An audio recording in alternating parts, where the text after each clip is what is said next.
would, this morning, let's stand and we're going to turn our Bibles to Hebrews chapter 10, verse 22.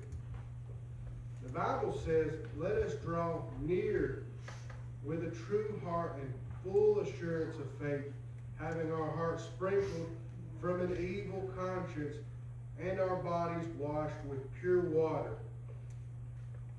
Let us pray this morning over this message, and I hope that God can anoint me to deliver something to you guys that we all can understand and get something from you, Lord, that each and every one of us can leave this building today with a pure heart and mind, and we need to hold fast in that faith that each and every one of us need, dear Lord. Amen. Today I want to speak to you about holding on to your faith. The Bible does say draw near in faith, but do we draw near in faith every day? The book of Hebrews says 32 times the word faith. It is the definition of faith. There are multiple verses in Hebrews that describe to us throughout that chapter everybody's faithful journey. You have Abraham and David and all of those people, that are in that chapter mentioned. It goes on to say, "Let us hold fast the profession of our faith without wavering, for he is faithful that promised. And let us consider one another to provoke unto love and good works, not forsaking the assembling of ourselves together, as the manner of some is, but exhorting one another, and so much the more as ye see the day approaching." I want to jump to Hebrews chapter 11 here, and that first verse, it really is something that we all need to repeat ourselves. That first verse says, "Now faith is the substance of things hoped for, the evidence of things not seen. And these all have obtained a good report through faith, received not the promise." Next it says that the elders saw good reports, good testimonies. There's a lot of ways that we can break down that first verse, but we need to know that it's the realization, and it's what we hold in our hearts that goes forth into the next step. It's not really so much, asking for something, it's believing in something. It's those things that we cannot see. It will not come true if faith does not guide you to come true. That faith has to be there, or you're not going to prosper into the next step. Like I said, faith appears 32 times in the book of Hebrews, yet 24 of those are in the 11th chapter. The 11th chapter of Hebrews today, I want to tell you that it is the definition of faith. Faith begins with a perception, not really a way, but it is a perception, a realization of what we take through this. The Bible tells us multiple times that, God's promises will come true, and if you don't follow that, you will become lost. The world can overtake us in many instances, and tell us things. We hear things that, oh, okay, that's okay, that's okay, that's okay. Well, it's not really the truth. The world is given to us to distract us. We all can become distracted so easy and not have that faith. The concrete conviction of faith is what each and every one of us must understand that, when you have faith and you have that belief, it will come true. It goes on to say that the elders did receive a good report. Through faith, we understand that the worlds were framed by God, by the Word of God, so that things which are seen were not made of things which do appear.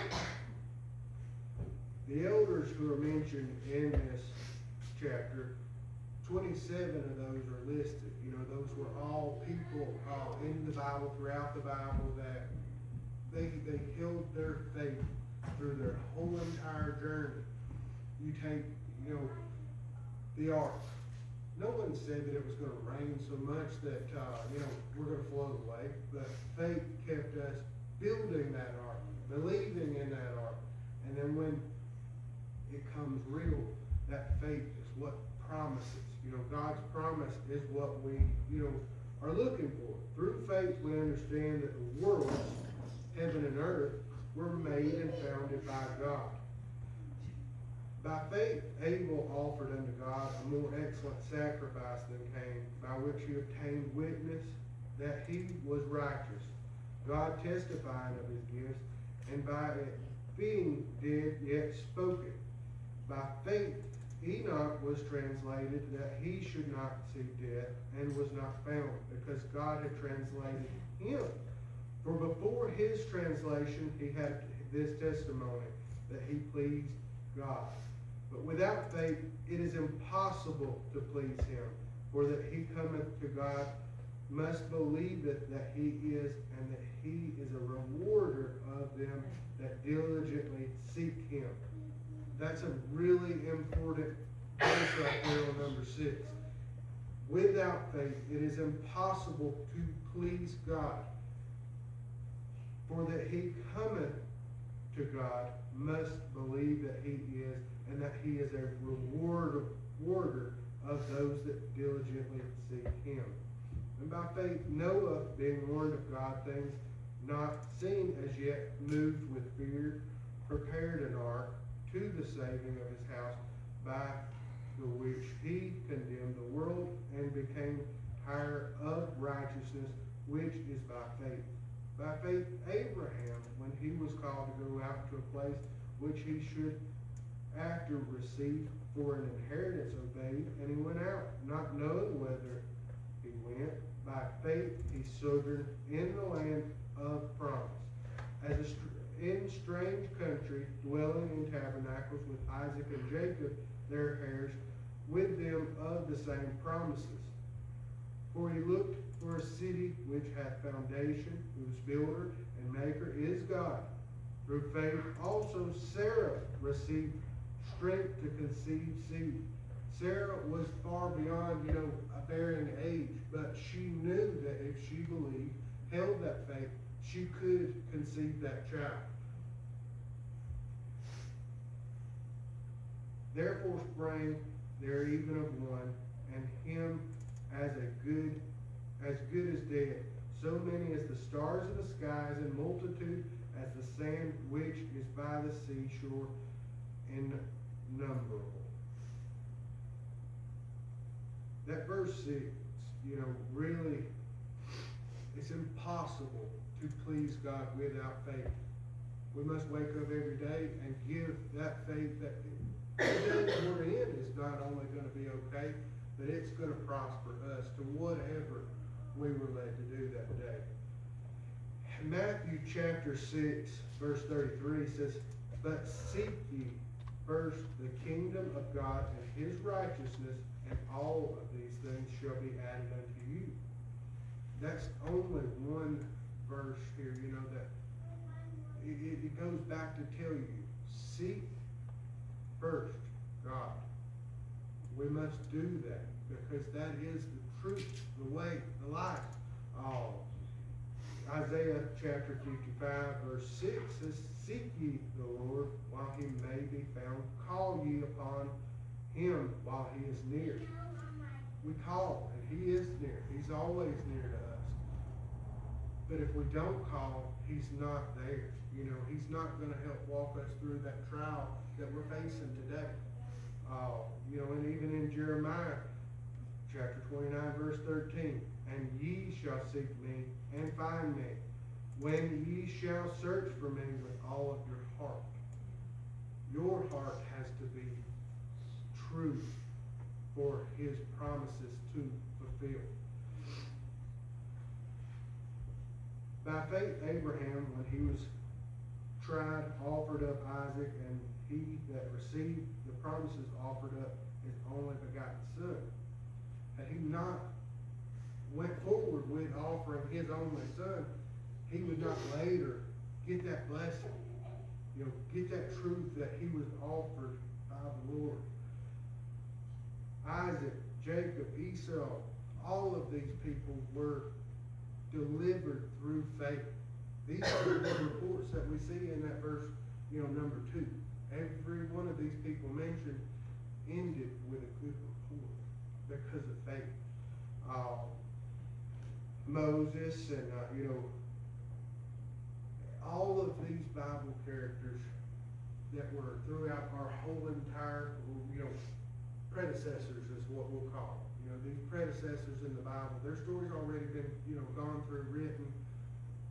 But all of these connections come back because that's the way that our journey should be as well. Because we have to hold that faith. Through faith he kept the Passover and the sprinkling of blood, lest he that destroyed the firstborn should touch them. By faith they passed through the Red Sea as by dry land.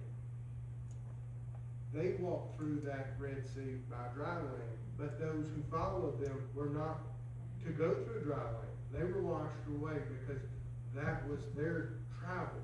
That was their testimony. They are the only ones who were able to walk through that journey. And it's clear. It's clear. We don't have to worry about this. But if you don't hold that faith and you don't walk with that faith, you will not prosper. You might be miserable even per se for a few days because the devil said, let's go over here and we're going to just walk this way for a few weeks or a few moments or days, even years. Some people fall out of that line and we could all give up. Each and every one of us have walked into that chapter where we can just give up, turn around, not go back. But faith tells us that we can hold on and we will prosper. It's easy to be faithful when it's easy. When the bills are paid, when you've got food on the table in the fridge waiting for the next week or whatever. But when it's tested, you get tested every time. Your prayers are unanswered. Nothing's coming right. Nothing's coming true. Nothing is going your way. If you gave up in that story, it might continue to go that way. But get your faith together and walk tomorrow knowing that it's going to be all right. We're not going to be left alone. Why? Because God promises that we're not going to be left alone. There's a song that I listened to a lot recently that's come out by this pastor up in Tennessee. And he just tells, he's still doing that for me. The things that David went through and all of these other characters that we relate to in Scripture, he's still doing that for me. He can bring you through to another tomorrow, and you might even say, well, that's unattainable, unachievable. Yes, it is, because he says it is. But without faith, just like our taste buds or our ears, whatever we have, those senses, faith is another sense. Faith is something that God's offered us that is a sixth sense. We have taste, we have eyes, we have ears. You can hear, see, taste all the bad things in the world. We're offered it every day. It can take you over quickly. Just try this. It's okay. Well, no. You've got to have that faith that I should stay away from that. Follow the truth. Follow the guidelines. I see in everybody's messages that I listen to as devotionals throughout the week that, everybody can be led astray.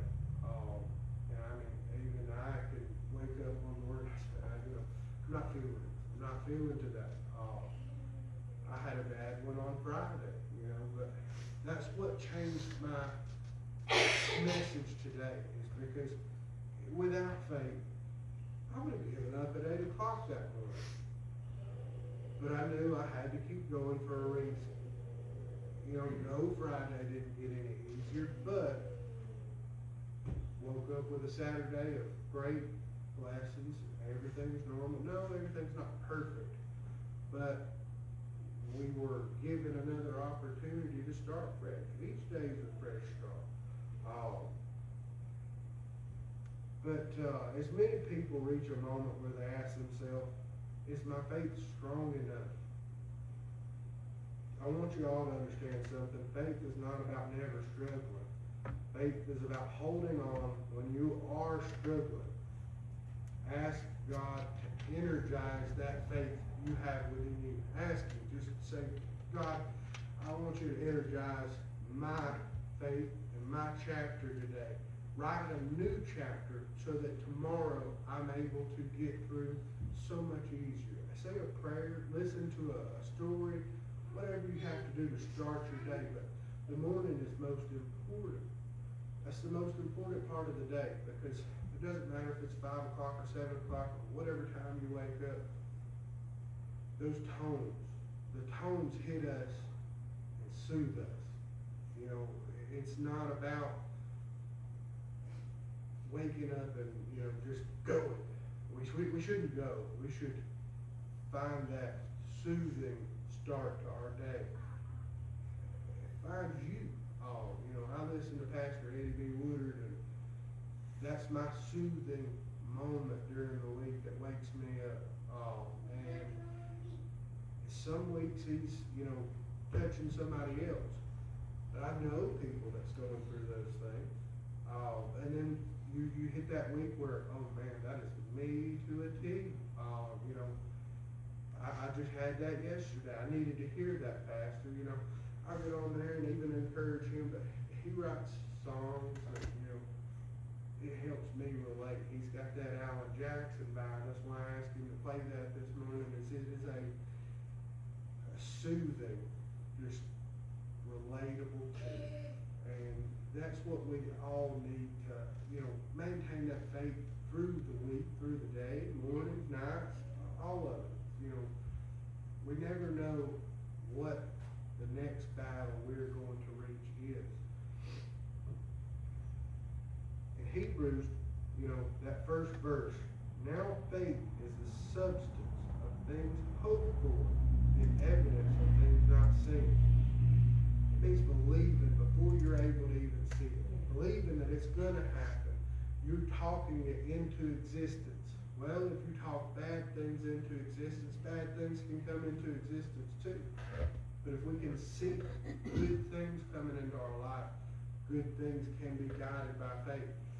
We have to hold that near to our hearts and step into that day with a good, intent. The intent of your day must start good for it to follow good. Whether you talk to somebody, spread that message, or any of that, talk it into existence. Talk a great day into existence, because that can be the power of tomorrow. It's, faith is tested before it's rewarded.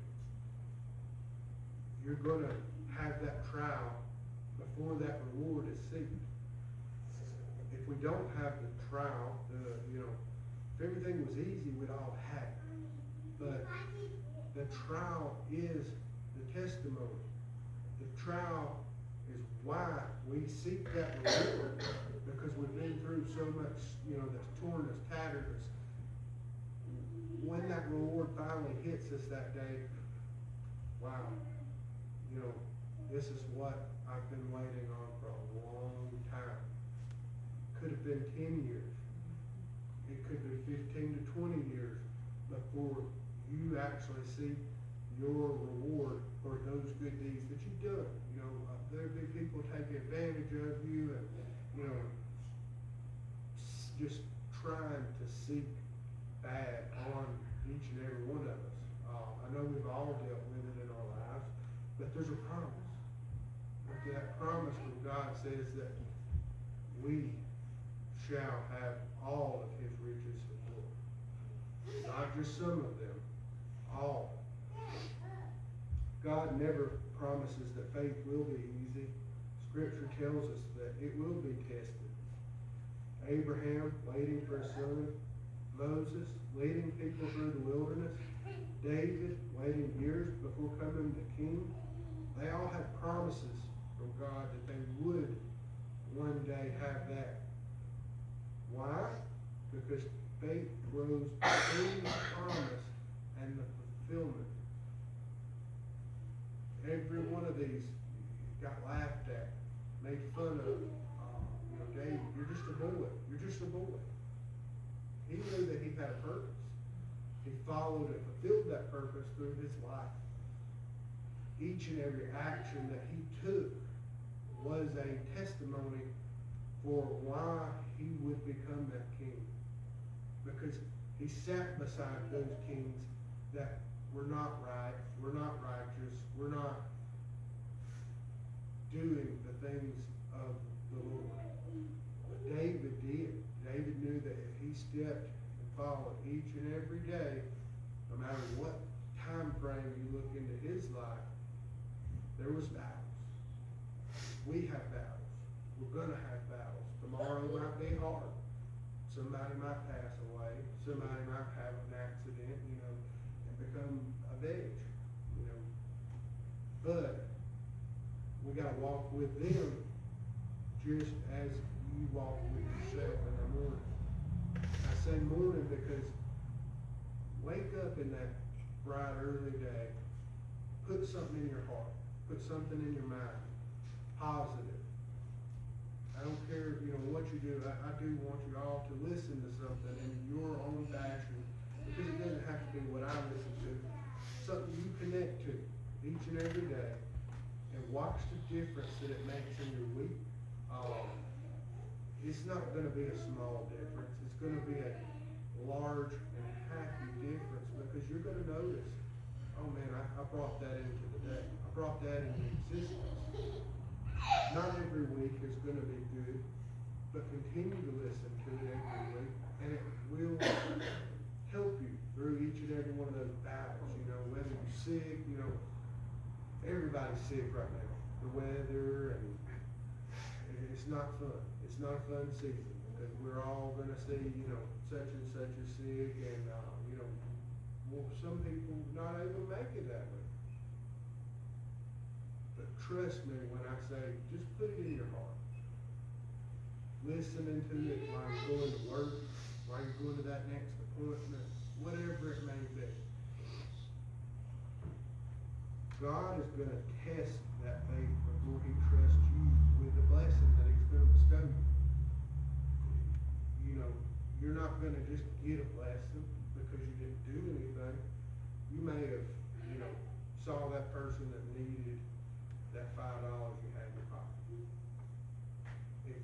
If it's on your heart to give it to them, give it to them. If it's not, it may not be the person that's supposed to receive that. But that $5 may be the only food that person gets for the day. Over in Anniston, I see them all the time. They don't have food. You know, the more I click with that area, I see it is bad. We've got people that they're homeless, and then now they're, you know, busting them in because that area is not overfilled. They went from about 50 a day to 150 a day within a matter of seconds. All because somebody decided to start bringing them in, feeding those people. Well, they walk through the streets of Anniston every day. From the time they kick them out of that center, 7, 8 o'clock at night sometimes, they're just wandering aimlessly. They're not going to get help unless someone connects with them. You got to speak to those people just as a normal person that you see every day, because somebody might have that opportunity to change. Yeah, there's a lot of them that they're fried beyond your belief and they're not coming back. Try those guys too, because if you could just get them off of their habits or, whatever they may be attached to, you might can change their life and future as well, because a lot of these people are in their 30s, some of them are in their 40s, but they've got an opportunity to turn their life around. That's why they're getting bussed in to, get this food, so that they can have that energy to get back out there and turn their lives around. But they choose to not fight. They choose to not want. It's their choice, just like it's our choice, to have positive faith in Christ Jesus. Without it, we're not going to go into tomorrow. It requires living right, correctly, not just one day, but all days. That's hard too, because we're going to be tested by things that, I didn't mean that. It may even feel right at the time, but I really shouldn't have got involved in that. I should have walked away and just walked past that today. It's not believing that God's gonna bless us. Faith means choosing to live the right way, even when it's hard. Going back to Matthew chapter 6, verse 33, but seek ye the kingdom of God and his righteousness, and all of these things shall be added unto you. When we put God first, he's going to take care of the rest of our story.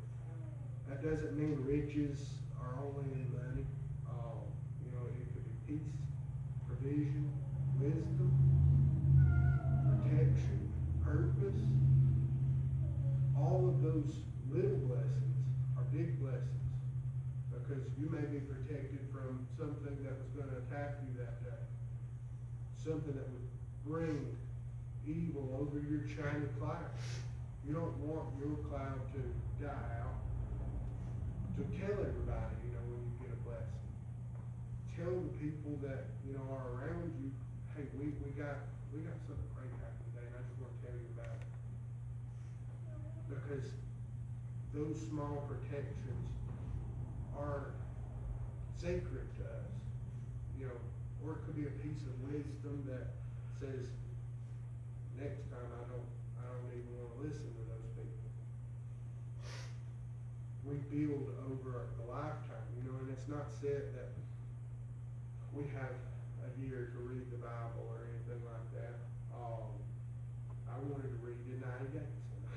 There's a lot more that I bounced back to, and I couldn't read in 90 days because I didn't understand that chapter.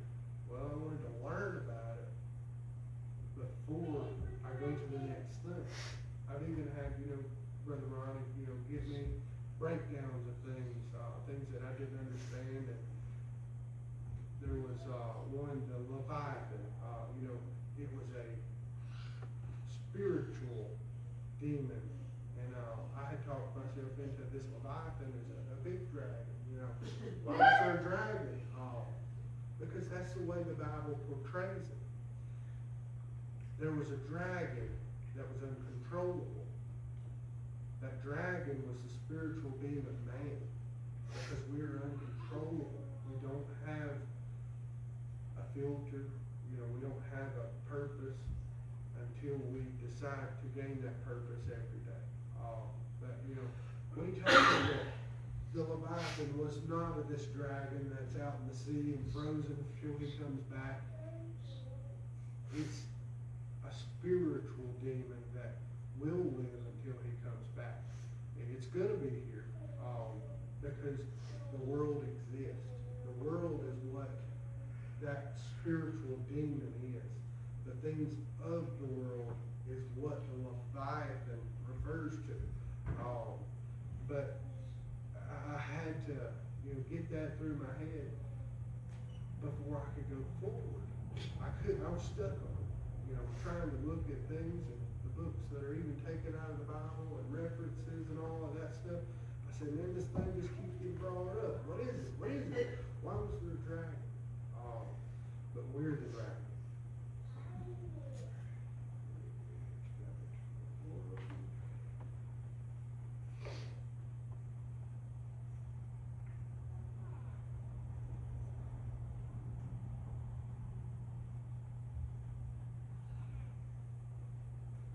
But the key word there, that peace, provision, wisdom, protection, and purpose. When you put God first, you never lose your battle. And that's a promise. It's not just a thought or something like that. If we put our faith first, we're not going to lose any battle that we're faced. Any of them. And that could be every aspect across our land. I know everybody has gone through times, trials, tribulations. But if you just put God first, we're going to make it through because that's a promise from Him. That's what this whole chapter is about, faith. Holding on to your faith is the most important thing because when you lose it, you do lose. Look at what I said. When you put God first, you can't lose. But when you lose your faith, you can lose. Many people worry about the future, but God's already given us that promise. Philippians chapter 4, verse 19 says, "But my God shall supply all your need according to His riches and glory by Christ Jesus." Not some, not when life's easy, all of our needs. The resources of His never run out. He can keep giving, and it may be last minute. We may wait and, get tired of waiting. But it will come when the time is right. Maybe we were supposed to miss some meals while we didn't have that 20 that day. Fasting, that could be a test. It could be a meaning. But we must continue to have that faith. Faith holds on even when you can't see the answer. One of the hardest parts of faith is the waiting. Sometimes God's going to answer quickly. Sometimes God's going to answer slowly. Slow don't mean no. Slow don't mean no. Doesn't mean that you're not getting what you really need. It just means it has not came yet. Holding on to that faith is how we end up getting to it. Because why? We're holding on to that existence of that thought, things hoped for, is the faith factor. Galatians chapter 6, verse 9 says, "And let us not be weary in well-doing, for in due season we shall reap, if we faint not." Well, that faint not is giving up. You will get it if you don't faint. Don't quit. Don't give up. Don't walk away from your faith. The harvest comes when we keep believing. Faith is like planting a seed. When you plant a seed in the ground, you don't see anything. But beneath the soil, there's life. There's growth. Nothing's happening. Something bigger is happening. We may not see something for weeks, and you've done that task repeatedly. You think it's not coming, it's not going to be mine. Yes, it can be yours. We're not giving it time. You have to give things time because nothing happens over, nothing happens over the snap of your finger. But today, somebody in this room may feel like their faith is weak. But remember, faith doesn't mean you never doubt. Faith means you keep trusting God anyways. And when we stay faithful, when we live right, we seek God first, He promises that His blessings will follow. In Hebrews chapter 11, verse 6, again, we say, "But without faith it is impossible to please Him. For that he cometh to God must believe that He is, and that He is a rewarder of them that diligently seek Him." We have to seek it before we can harvest our, plant, our life, anything that, you're facing today. You must seek Him before we can harvest that growth. If if you hold on to your faith, God's gonna hold on to your future. There's a lot of things in that chapter 11 that I didn't, go over today. But if you go home and you read it, oh, faith. Who have faith? They all have faith. And that's what we need to hold today. As we come, to a close, this is my final, those are my final words. I want to pray over each and every one of you this afternoon. Dear Lord, I want you to bless each and every one of these people who come to us today, and those who are not here today. Maybe someone that needed to hear this and didn't. Let's bless them all in your favor and keep their faith through your message. Amen.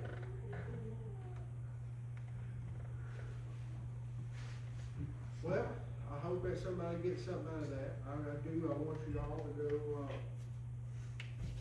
find that peace this week, and maybe you find something that you're stuck on. You gotta listen to it every morning. It may be a weekly thing. Sometimes my guy's not on the weekends. He's trying to start, but it don't always have to be the same. Saturday and Sunday you can read Monday and Tuesday's message. But songs may help. If you get a chance to find Mr. Eddie B. Woodard, Eddie B. is the man. He's got a beautiful voice, and that's who helps me through the week. So y'all are all dismissed.